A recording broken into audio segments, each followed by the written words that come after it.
Hello दोस्तों, स्वागत है आपका अपने यूट्यूब चैनल नौकरी वाला में। एक बहुत ही बढ़िया नोटिफिकेशन जारी कर दिया गया है आईओसीएल के द्वारा, इंडियन ऑयल कॉरपोरेशन लिमिटेड के द्वारा। यहाँ पे टेक्नीशियन के पदों पर वैकेंसी है, जूनियर इंजीनियर के पदों पर वैकेंसी है और टेक्निकल असिस्टेंट के पदों पर वैकेंसी आपको मिलेगी। और ये वैकेंसी यहाँ पे विदाउट गेट स्कोर कार्ड पे अप्लाई कर सकते हैं। फ्रेशर यहाँ पे एलिजिबल हैं। एक परमानेंट सरकारी नौकरी आपका मिलेगा और यहाँ पे आपका सीबीटी एग्ज़ाम होगा। तो सबसे बढ़िया बात यही है कि यहाँ पे सीबीटी एग्ज़ाम रहने वाला है।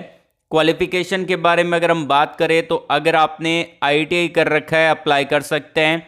अगर आपने यहाँ पे 3 साल का डिप्लोमा किया है तो आप जूनियर इंजीनियर के पदों के लिए एलिजिबल रहेंगे।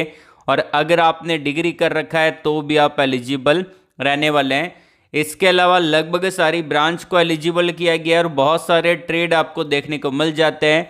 हर पोजीशन का सैलरी अलग मिलेगा और उसका एग्ज़ाम अलग होगा और वहाँ पे आपका सिलेबस भी अलग अलग देखने को मिलेगा।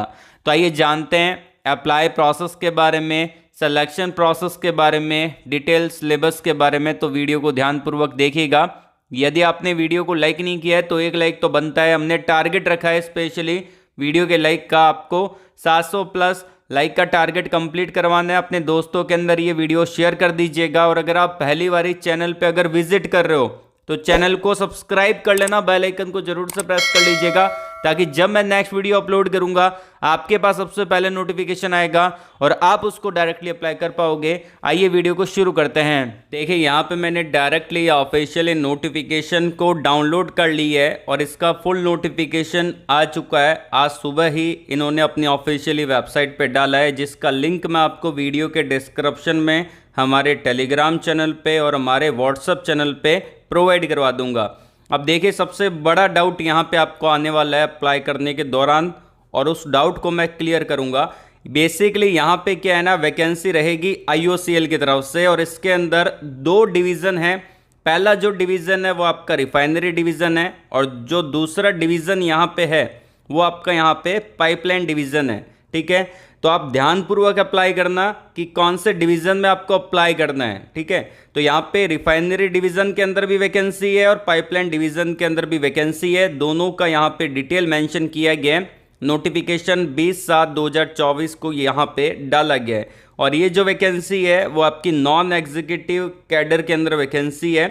मतलब कि यहाँ पे गेट स्कोर कार्ड नहीं मांगा, आईटीआई कर रखा है, डिप्लोमा कर रखा है या फिर आपने बीएससी कर रखा है। डिग्री मतलब बीएससी भी एक डिग्री है, तो आप इसको अप्लाई कर सकते हैं। हायर एजुकेशन क्वालिफिकेशन वाले एलिजिबल नहीं है, जैसे बीटेक किया है, एमबीए किया है, तो ये सारे कैंडिडेट अप्लाई नहीं कर सकते। मैं आपको पहले क्लियर कट बता रहा हूँ।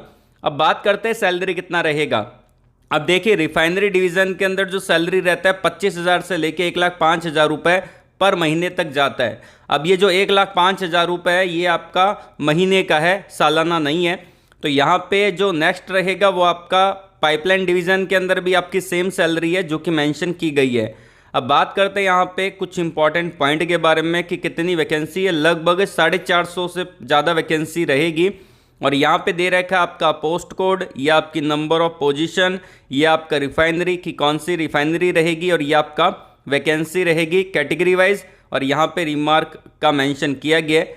अब यहाँ पे आप देख लेना कि आप कौन सी रिफाइनरी में अप्लाई कर रहे हैं। जैसे कि यहाँ पे पानीपत रिफाइनरी है, प्रदीप रिफाइनरी है, हल्दिया रिफाइनरी है, गुजरात रिफाइनरी है, ठीक है, और भी गुवाहाटी रिफाइनरी है। तो ये सारी रिफाइनरीज यहाँ पे दे रखी है। अब यहाँ पे आप देख सकते हैं कि जूनियर इंजीनियर आपका असिस्टेंट प्रोडक्शन के अंदर वैकेंसी है, ये आपका जूनियर इंजीनियर का है। ये आपका जूनियर इंजीनियर असिस्टेंट P&U के अंदर वैकेंसी है। उसके अलावा यहाँ पे आपका ऑपरेशन एंड मेंटेनेंस के अंदर वैकेंसी है और ये आपका जूनियर इंजीनियर का वैकेंसी है इलेक्ट्रिकल के अंदर। साथ ही साथ यहाँ पे टेक्निकल असिस्टेंट का भी वैकेंसी है।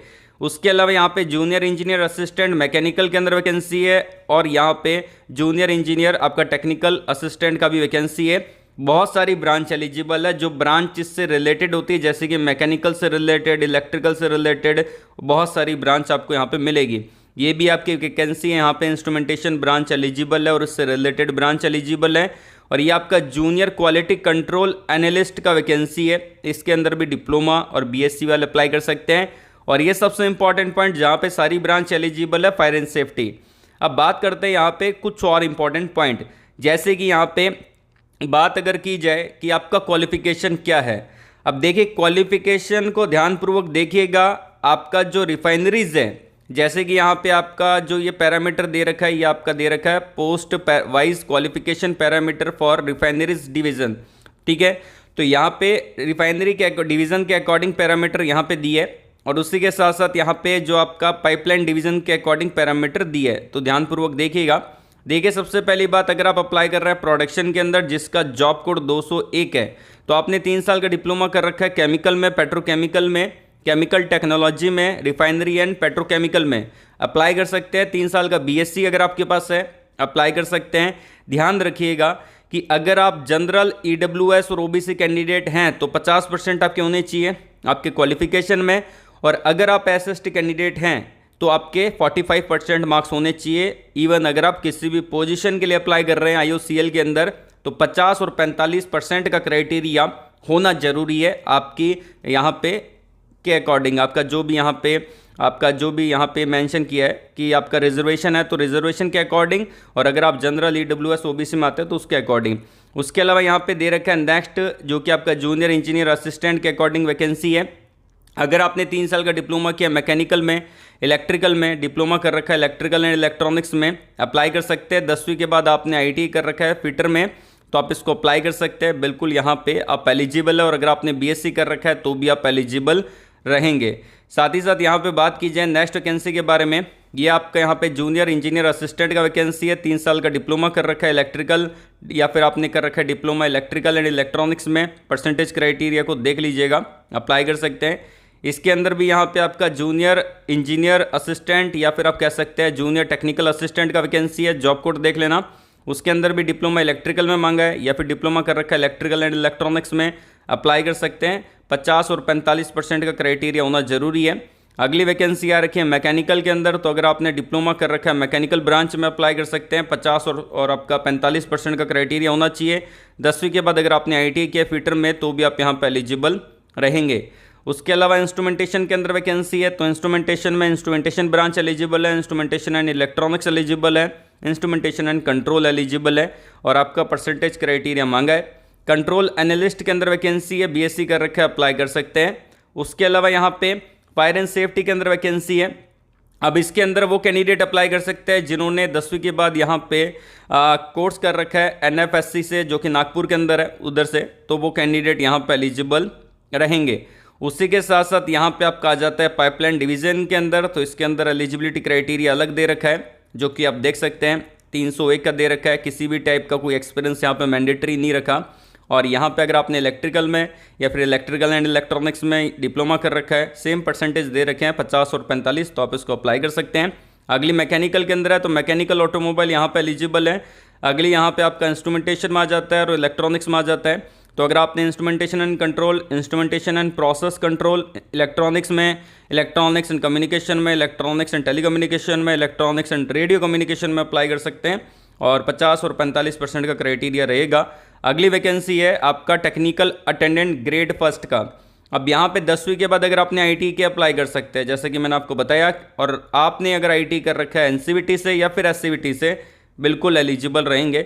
आईटी में कौन कौन से ट्रेड है यहाँ पे, electrician, electronic mechanic, fitter, instrument mechanic chemical plant में, मशीनिस्ट में जो कि आपका ग्राइंडर के अंदर रहता है, और mechanic cum operator, electronic communication system, turner में, वायरमैन में, ड्राफ्टमैन मैकेनिक में।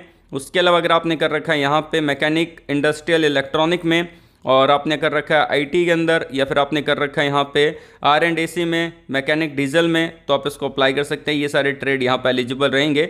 और मैंने आपको शुरुआत में बताया था कि हायर एजुकेशन क्वालिफिकेशन वाले कैंडिडेट अप्लाई नहीं कर सकते। आपका जो कोर्स है वो आपका फुल टाइम होना जरूरी है। कोई भी डिस्टेंस लर्निंग वाले कैंडिडेट इसको अप्लाई नहीं कर सकते। अब यहाँ पे जो आपका रहेगा, देखिए यहाँ पे एक्सपीरियंस मांगा है उन वैकेंसी के लिए जो कि यहाँ पे इन्होंने मेंशन कर रखी है। पोस्ट कोड यहाँ पे जो आपका दिया है 201, 203 और 203 से 208, मतलब कि 201 कोड है, 202 कोड है, और यहाँ पे आप देख सकते हैं दो आपका 203 है, तो यहाँ पे एक्सपीरियंस मांगा गया है। बस 202 के अंदर एक्सपीरियंस नहीं मांगा, बाकी जो यहाँ पे आपकी अदर वैकेंसी है जो कि आपका यहाँ पे डिवीज़न आता है। पाइपलाइन डिवीज़न के अंदर एक्सपीरियंस नहीं मांगा, बस रिफाइनरी डिवीज़न के अंदर ही एक्सपीरियंस मांगा है, और रिफाइनरी के अंदर भी 202 में एक्सपीरियंस नहीं मांगा, तो आप इसके लिए भी अप्लाई कर सकते हैं। बाकी यहाँ पे 1 साल का एक्सपीरियंस मांगा है। यहाँ पे रिफाइनरी डिवीज़न के अंदर 202 को छोड़ के और पाइपलाइन डिवीज़न में किसी भी वैकेंसी के लिए एक्सपीरियंस नहीं मांगा, बिल्कुल फ्रेशर कैंडिडेट यहाँ पे एलिजिबल रहेंगे। अगर अच्छे से नोटिफिकेशन को एक बार देखेंगे तो आप समझ जाएंगे। बाकी अगर बात करते हैं यहाँ पे सिलेक्शन क्या रहेगा और एज क्राइटेरिया क्या है, हर पोस्ट का एज क्राइटेरिया अलग अलग है। जैसे कि यहाँ पे डिवीज़न के अकॉर्डिंग है, जैसे कि किसी का 27 से लेके यहाँ पे 27 साल है, और यहाँ पे आपको एज रिलैक्सेशन मिल जाएगा। 3 साल का मिलेगा ओबीसी कैंडिडेट को, 5 साल का मिलेगा एसएसटी कैंडिडेट को। बाकी आप अपने पोस्ट के अकॉर्डिंग यहाँ पे देख लेना कि आप कौन सी पोस्ट के लिए अप्लाई कर रहे हैं, और किसी का 28 साल दे रखा है, ठीक है। अब यहाँ पे बात करते हैं, और किसी का 26 साल भी दे रखा है, तो इसको भी एक बार आप देख लीजिएगा, यहाँ पे पूरा डिटेल में इन्होंने दे रखा है। अब बात करते हैं यहाँ पे कि इसका लास्ट डेट क्या रहेगा। सिलेक्शन जो आप करेगा सीबीटी एग्जाम के बेस पे रहेगा। इसका सिलेबस और इसका फुल डिटेल एक अलग वीडियो के अंदर ला दूंगा, क्योंकि ये वीडियो काफ़ी बड़ा हो चुका है, और इसका जो अप्लाई प्रोसेस है वो मैं आपको बताऊंगा नेक्स्ट वीडियो के अंदर। अगर आप में से किसी भी बच्चे को अप्लाई वीडियो चाहिए तो कमेंट बॉक्स में कमेंट करके मुझको ज़रूर बता देना। मैं आप लोगों के लिए एक अप्लाई का वीडियो बनाऊंगा और एक वीडियो बनाऊंगा जो इसके प्रीवियस ईयर के कट ऑफ क्या रहे हैं, और इसका सिलेबस क्या है, एग्जाम पैटर्न क्या है, कैसे अपने को प्रिपरेशन करनी है। ये 2 वीडियो आएंगे इसके बाद। तो आप इस वीडियो को लाइक कर देना और कमेंट बॉक्स में ज़रूर बता देना कि आप अभी कौन से एग्ज़ाम की प्रिपरेशन कर रहे हैं। लास्ट डेट रहेगा यहाँ पे 10 सितंबर का, तो 10 सितंबर तक आप इसको अप्लाई कर सकते हैं। क्यों ना इसको 1-2 दिन के अंदर ही अप्लाई कर दिया जाएगा, क्योंकि फिर अगर आप 10 सितंबर तक अप्लाई करेंगे लास्ट में, तो इसका फिर वेबसाइट में यहाँ पे प्रॉब्लम क्रिएट होगा। तो ऐसा नहीं लेना अपने को, जल्दी से जल्दी इसको अप्लाई कर देना है। कोई भी डाउट है कमेंट बॉक्स में कमेंट करके पूछ सकते हैं। ऑल द वेरी बेस्ट, जय हिंद।